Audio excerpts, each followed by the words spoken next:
কুকুর কামড়ালে মানুষের মৃত্যু ঘটে, কিন্তু কখনো কি শুনেছেন কুকুর কামড়ানোর পরে কোনো রোগী প্রতিষেধক টিকা গ্রহণের পরও সেই রোগী মারা গেছে? হ্যাঁ, এটাই ঘটেছে বাংলাদেশে। বাংলাদেশের গাইবান্ধার সুন্দরগঞ্জ গ্রামে একটি পাগলা কুকুরের কামড়ে পাঁচজন রোগীর মৃত্যু ঘটছে। ইভেন আরও 9 জন রোগী হাসপাতালে ভর্তি। এটি একটি জনসচেতনতামূলক ভিডিও। অবশ্যই যার পছন্দ হবে ভিডিওটি দেখবেন, না হলে স্কিপ করে যেতে পারেন। ভিডিওটি একটু লম্বা হবে। আমরা ভিডিওটি কয়েকটি পার্টে ভাগ করব। চেষ্টা করব খুব কম সময়ের মধ্যে ব্যাখ্যা করার। প্রথমত আমরা ব্যাখ্যা করব জলতঙ্ক কি। অনেকেই আমরা জানি না আসলে জলতঙ্কটা কি।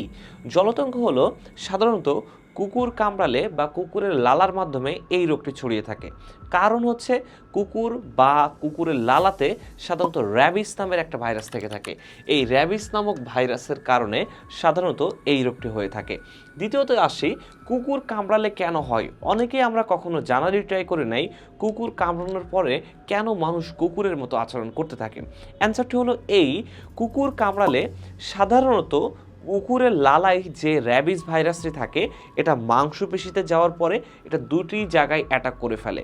প্রথমত সাধারণত অ্যাটাক করতে পারে মস্তিষ্কে, দ্বিতীয়ত অ্যাটাক করতে পারে সেন্ট্রাল নার্ভাস সিস্টেম বা কেন্দ্রীয় স্নায়ুতন্ত্রে।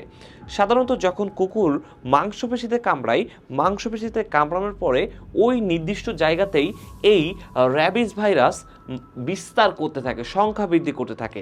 তারপর আস্তে আস্তে সেন্ট্রাল নার্ভাস সিস্টেম অর্থাৎ মেরুদণ্ড কশেরুকা নালী বেয়ে বেয়ে সে চলে যায় মস্তিষ্কে। যখনই মস্তিষ্কে চলে যায় তখনই আসল বিপদটি ঘটে থাকে। মস্তিষ্কে যাওয়ার পরে সাধারণত এটি এমন তীব্র ব্যথা অনুভূতির সৃষ্টি করে, সেটাকে আমরা বলি এনসেফেলাইটিস। অর্থাৎ এনসেফেলাইটিস হওয়ার কারণেই সাধারণত আমাদের আচরণগত পরিবর্তন হতে থাকে।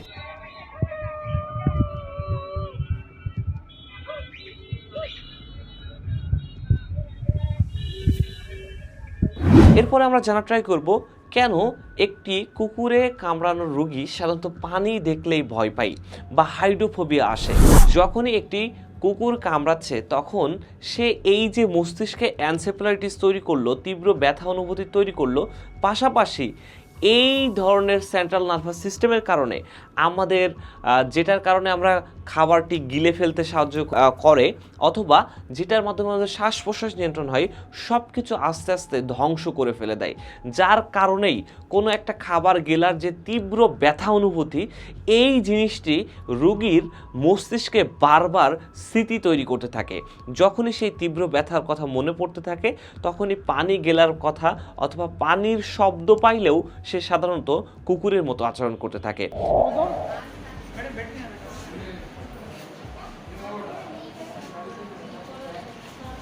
সাধারণত লিম্বিক সিস্টেম বলে আমাদের একটা জায়গা থাকে। লিম্বিক সিস্টেম এটা এমন একটা জায়গা যেটার কারণে আমাদের আবেগ নিয়ন্ত্রণ হয়ে থাকে। এই কুকুরে কামড়ানোর কারণে র্যাবিস ভাইরাসের আক্রমণে সাধারণত লিম্বিক সিস্টেমটা ধ্বংস হয়ে যায়, অর্থাৎ মানুষ তার আচরণকে নিয়ন্ত্রণ করতে পারে না, যার ফলশ্রুতিতেই আমাদের আচরণগত পরিবর্তন আসে।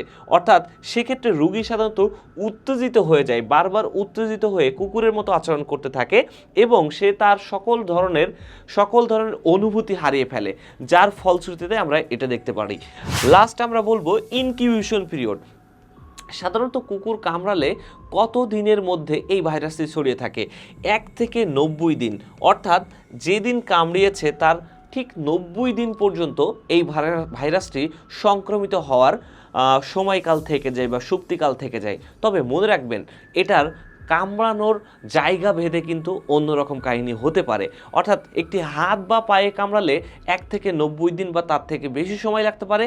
তবে যদি এটা সেন্ট্রাল নার্ভাস সিস্টেম অর্থাৎ মেরুদণ্ড থেকে মস্তিষ্কের আশেপাশে কোথাও যদি কামড়িয়ে থাকে, সেক্ষেত্রে কিন্তু আপনার কামড়ানোর প্রথম 15 দিনের মধ্যেই লক্ষণ প্রকাশ পেতে পারে।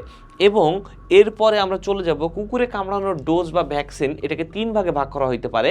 একটা হচ্ছে আমরা বলতে পারি ইন্টারডার্মাল, ইন্ট্রামাস্কেল, আর একটা হচ্ছে র্যাবিস ইমিউনোগ্লোবিন। অর্থাৎ যদি কখনো তেমন বেশি ক্ষত না হয় কুকুর কামড়ানোর পরে, তাহলে ত্বকে বা চামড়াতে যদি আপনি ভ্যাকসিন নিতে পারেন তাহলে এনাফ। যদি বেশি ক্ষত হয়ে থাকে তাহলে মাস্কেলে অর্থাৎ পেশিতে নিতে হবে।